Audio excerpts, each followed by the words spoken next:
Peace, love, liberty, radio. And the walls come crashing down as the war at home reaches your town. You have no choice, it's safe and clean. We all submit to the war machine.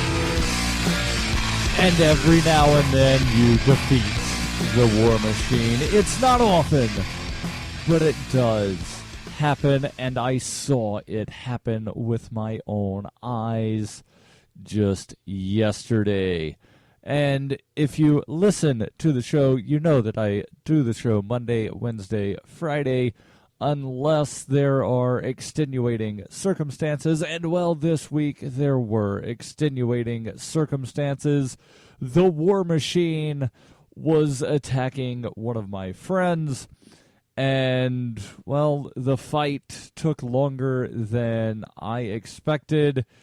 And, well, in the end, he was kind of victorious. I will tell you exactly what I'm talking about here now.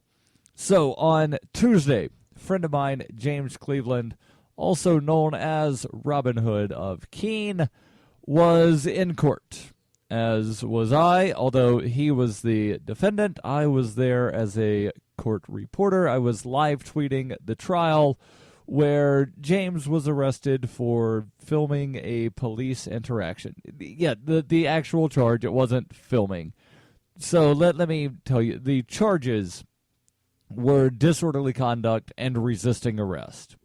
The scenario in which he was arrested, he was filming a police interaction where there was some guy that was suicidal, and presumably he was not suicidal before he interacted with the police.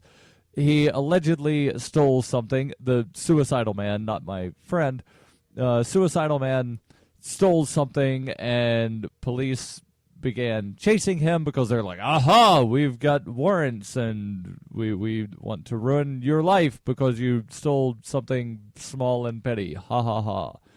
So police give chase to this guy.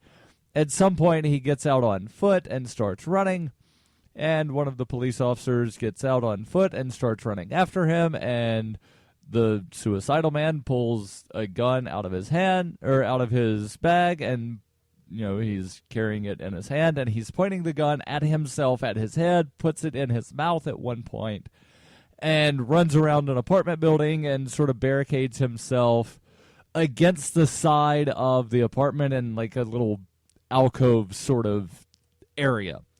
Well, police then set up police tape, and they make a whole scene, and they've got cops pointing guns at him, and the guy is pointing the gun at himself. And over the course of several hours, more police show up, media shows up. My friend, acting as a member of the media, decides, you know what, I want to get a different angle than what everybody else is getting of here's some trees, and you can kind of see the guy behind the row of trees, but I want to see what else is going on. And so he's walking around the scene. And at one point, he walks behind a building. This is my friend who has video camera acting as media. Walks behind a building. He never crosses police tape, ever. And you can watch in his, 3 hours of video that he never crosses the police tape. But he goes behind this building, and he's about 50 feet away from a group of police. He still can't see where the suicidal guy is. He doesn't know where this guy is. But one of the police officers come back and says, you need to move. And he reluctantly moves back about another 25 to 50 feet. And then another police officer comes by a little bit later and says, you need to back up. And so he backs up a second time. And then about a minute later, a third police officer comes back and says, you don't know what's going on here, you need to leave. And he says, I feel like I've given you a safe remove. And that term comes from the Glick decision out of Massachusetts. And he says, I feel like I've given you a safe remove. And he's backing up a little bit. And the police officer says, you need to walk around the side of the building. And he says, I don't want to walk around the side of the building. Well, you're either going to walk around the side of the building or you're going to be arrested. No, you're under arrest. And so the claim was, after the officer says you're under arrest, that James either jumped or hopped or did something and backed up 3 to 4 steps and allegedly jerked his arm away. The police officer says, we reached out and grabbed him. We did not have to take a step, and we arrested him in under 5 seconds. After saying you're under arrest, the cuffs were on in less than 5 seconds. That is not in dispute. That's actually on video, partially on video and completely on audio recording. But none of this added up, and in the course of the 7 hours of hearing over 2 days, there were police officers that contradicted themselves, contradicted police reports that they had written, contradicted stuff that they put in warrants, and all in all, it wound up going before a jury. And the defense attorney was actually able to argue jury nullification to the jury, and it was absolutely one of the most amazing things that I have ever seen. And now here comes the interesting part. The jury, during the course of their deliberation, asked several questions of the judge, asking for more information on some stuff. And I actually have a leaked copy of the questions that were asked of the judge and the response from the judge. I also have the full jury instructions to the jury from the judge. But let me read the questions to you. State Trooper Y indicated that the defendant, or rather to the defendant, that the Keene police had jurisdiction at the scene the night of the defendant's arrest. Given that, did the State Trooper Y and G have the authority to, and there's 4 questions here, expand or contract the controlled area, remove private citizens from the controlled area, threaten the defendant with arrest, place the defendant under arrest? They then say there seems to indicate the defendant was not immediately informed of the charge. Was the manner in which he was placed under arrest compliant with the law? Are the police required to alert a citizen more than one time if the citizen continues their current course of action or refuses to comply with an order that they will be placed under arrest? The defendant stressed that he was a member of the media. Are police required to grant special privileges in regards to access to the controlled area to members of the press? And is there a legal definition of safe remove? If so, what? And the response is, it's up to you, the jury, to determine the facts of this case on the evidence presented at trial. I refer you to my instructions on pages 12 and 13 regarding the elements of the crime. And then he reiterates, it's up to you to apply the First Amendment to this case and whether or not the order was lawful. And, well, in the end, James Cleaveland, a.k.a. Robin Hood of Keene, was found not guilty of resisting arrest. And, well, I'll tell you what happened with the disorderly conduct charge, but you've got to stay tuned. This is Peace, Love, Liberty Radio.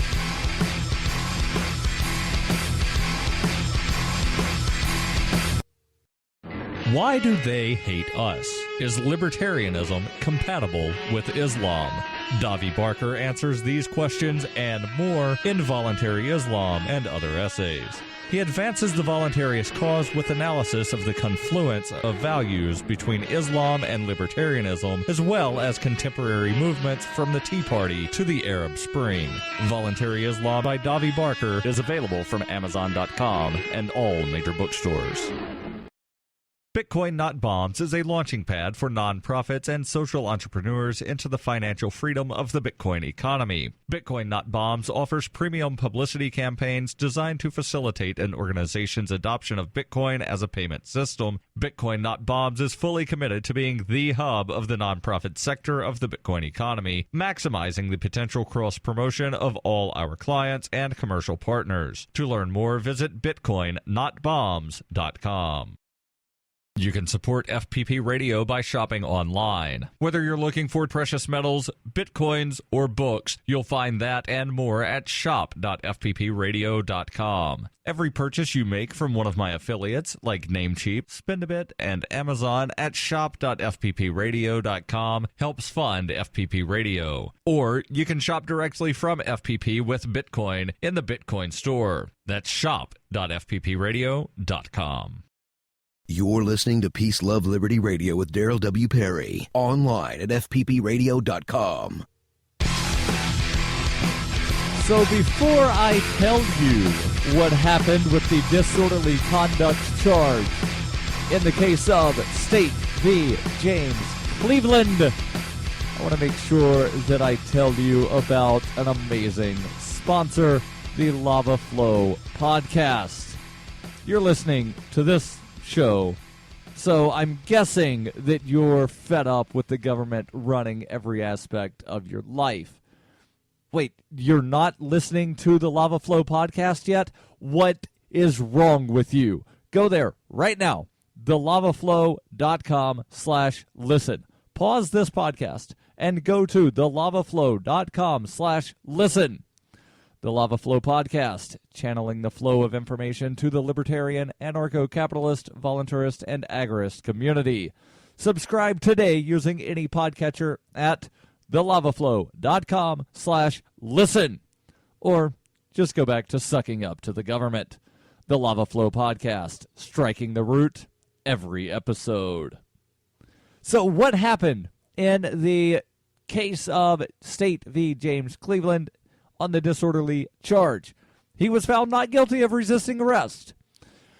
And, well, the jury could not come to a decision on the disorderly conduct charge.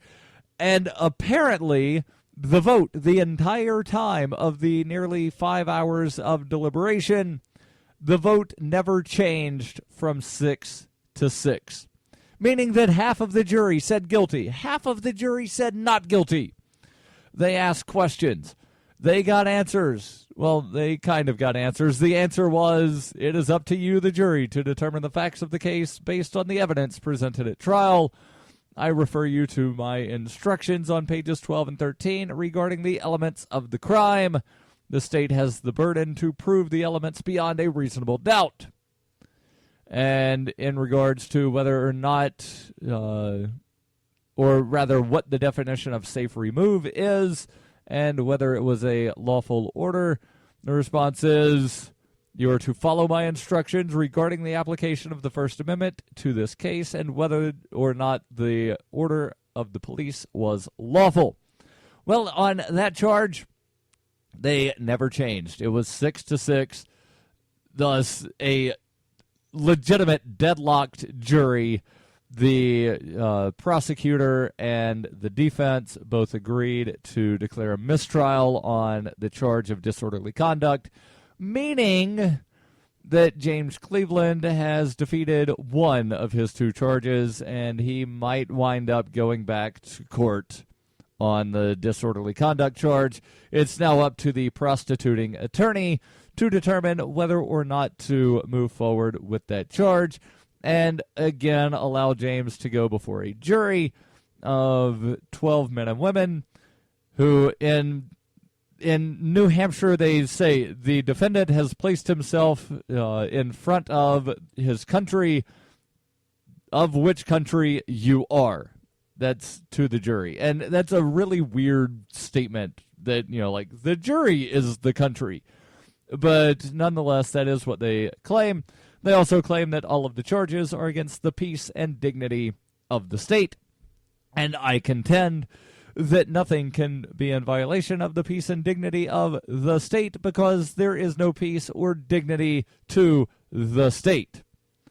Now, as I do on Wednesdays, and because there was no show on Wednesday because I was in court for the aforementioned reasons, I will now answer your questions. And the one question that I have comes from a friend of mine who does a very good job of providing me with things to answer. And the question is, Darryl, in your opinion, is this a good thing or bad? And that's as a comment to a story from a website called Futurism.com, headline, Tiny Country of Atlantis to adopt Bitcoin as its national currency. Well, before answering the question, let me tell you more about the tiny country of Atlantis. The story here from Futurism.com says, earlier this week, Pontinha, which is that's spelled Pontinha, which is the smallest country in the world, announced that it will be adopting Bitcoin as its national currency. The revelation comes thanks to Prime Minister Joby Weeks via a post on Facebook. No, really. And if you think it's a little odd, hold on, because things are only going to get stranger. To begin, Pontinha is a small island off the shore of Madeira, Portugal. It has an old Templar fort that belonged to the King of Portugal over 100 years ago. He sold the island to a British family that was of Templar lineage before the fall of the monarchy, and the family held the island in a trust for over a century. They eventually sold it to a Portuguese art teacher who is now known as Prince de Renato Barros.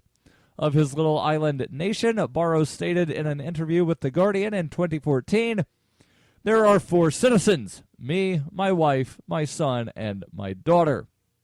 Yes, there are only 4 people living in this country. Currently, the tiny nation is in the process of becoming a sovereign nation. Obviously, it won't exactly rival the other major world powers, but it is still trying to get recognized in its own original way by turning to Bitcoin. Among the potential developments of this sovereign state, soon to be renamed Atlantis, is the prospect of setting up a banking connection to corporations that can legally represent cryptocurrency-fueled countries or companies across the world and in cyberspace. Joby Weeks also suggested the possibility of an e-passport and an e-residency, similar to what is being offered by the actual recognized country, Estonia. Aside from that, Weeks wants to establish an ambassador club wherein citizens of Atlantis can make and maintain contacts from all over the world. They then link over to something on SoundCloud and say you can listen to a discussion of the announcement, and I'll post that link separately from the link over to the article from Futurism so that it'll make it easier for you to find the SoundCloud thing. So the question, do I find this, do I think this is a good thing or a bad thing? And that's a very difficult question to answer. And it is probably, in my opinion, more difficult to answer than it really should be. And the reason I say that is because I don't really know a lot about Atlantis or Pontinha, whatever name they want to go by. And so, therefore, I don't know if they're just saying, like, we're encouraging people to use Bitcoin, or if they are saying, like, Bitcoin is now legal tender in Atlantis and everything must be done in Bitcoin. Because that's really what legal tender is. Like, in the U.S., there's the legal tender laws that specify you have to use the currency that the U.S. government says you have to use. And from 1863 until 1913... that currency was the treasury notes that were being put out, the silver certificates, the greenbacks, and basically any coin that was minted by the U.S. government. After 1913, that included Federal Reserve notes, but still, there's the threat of you must use this. If somebody offers to give this to you, you must accept it. And, well, I'll explain more. Stay tuned. In 1999, Darryl W. Perry began a search for traditional values, which led him down a path to the ideas of liberty. He tells the story in A Rebel's Journey, My Path to Liberty. Of the book, Dr. Brian Sovereign says, sometimes it's funny, and sometimes I think it's crazy, but it's always authentic. Find A Rebel's Journey, My Path to Liberty by Darryl W. Perry on Facebook, read reviews on Amazon, ask for A Rebel's Journey wherever books are sold, or visit arebelsjourney.com. You can support FPP Radio by joining the Fans program. Fans are friends, allies, and Numery supporters. Fans help FPP afford to produce more original content. You can join the Fans program for as little as $3 per month through Patreon and get perks like ad-free versions of FPP Radio News and Peace, Love, Liberty Radio. To learn more or to join the Fans program, visit fans.fppradio.com. That's fans.fppradio.com. In 2115 New England, there are no borders, no states, and no regulations, yet never has a more peaceful and prosperous place existed. But Mr. Drake's security company has seen better days. Faced with the prospect of waning power, Mr. Drake intends to replace the anarchy of New England with a government. But at what cost? And can anyone stop him? Anarchy in New England by Joe Jarvis is available from Amazon.com and all major bookstores. You're listening to Peace, Love, Liberty Radio with Darryl W. Perry. So before I get back into attempting to answer the question for the Ask Me Anything, and yes, I know I'm answering the question on Friday, not Wednesday, but if you were listening earlier in the show, I explained why I wasn't doing a show on Wednesday. But before I continue answering that question, I want to make sure that I tell you about a wonderful group of human beings. They live down in Florida, and they sell gold and silver. And they've been doing that for nearly 40 years. Since 1977, Roberts & Roberts Brokerage has been a trusted source for buying and selling precious metals like gold and silver. They take Bitcoin for precious metal purchases and have permanently removed the minimum purchase amount for all orders paid in the digital currency. Call Roberts & Roberts Brokerage today for knowledgeable advice on buying and selling precious metals and a forward-thinking approach to new technologies. 800-874-9760, or you can visit online at rrbi.co. That's rrbi.co.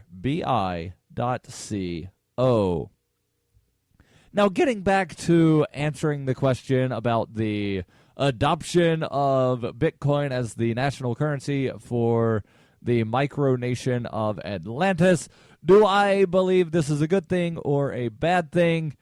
And really, my answer boils down to I don't know, because I need more information, and I can't seem to find the information. There is the post on Facebook that Joby Weeks posted where he says the first country in the world to make Bitcoin the official currency of the principality, and then there's the big Bitcoin logo and like a pencil sketch of the island point of Atlantis. And the reason I say the island point is, well, the name Pontinha literally means the point.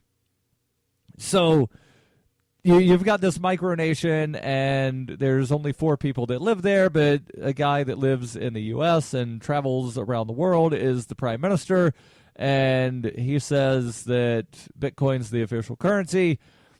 But again, he doesn't really give more information. He does not specify whether or not there's a legal tender law saying that you must use Bitcoin for all transactions, that there's threats of arrest if you refuse Bitcoin, because that's what legal tender does, to where in the U.S., if you do not accept a Federal Reserve note, you are in violation of the federal legal tender laws.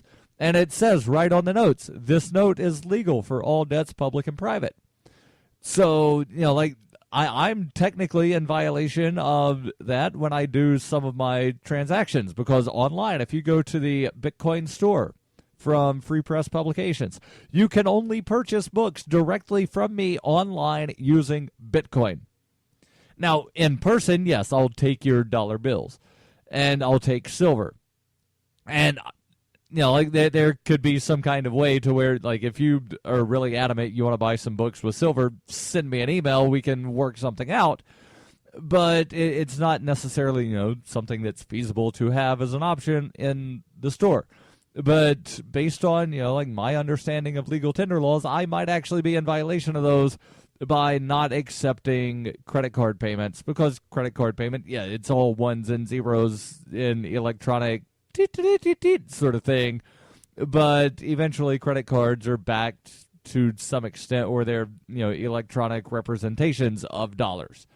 And Bitcoin is not an electronic representation of a dollar. It's an electronic representation of Bitcoin, because Bitcoin is its own system. And this is not a cryptocurrency show, but Bitcoin is both the system and the monetary unit. And I know that some people might wind up getting upset that I'm saying that, the ones and zeros of Bitcoin is a monetary unit. But really, to understand the term monetary unit, you have to understand the origin of money. And the origin of money is it's a thing that can be used as a medium of exchange. And the original silver coins that were created thousands of years ago were created for primarily two reasons: for religious purposes and to serve as that medium of exchange.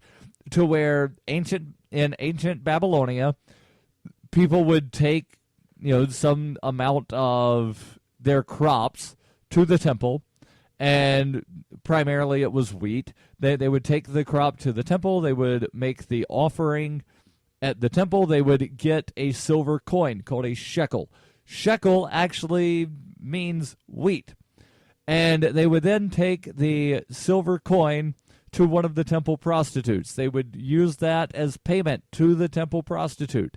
And they would then, do what you do with a prostitute.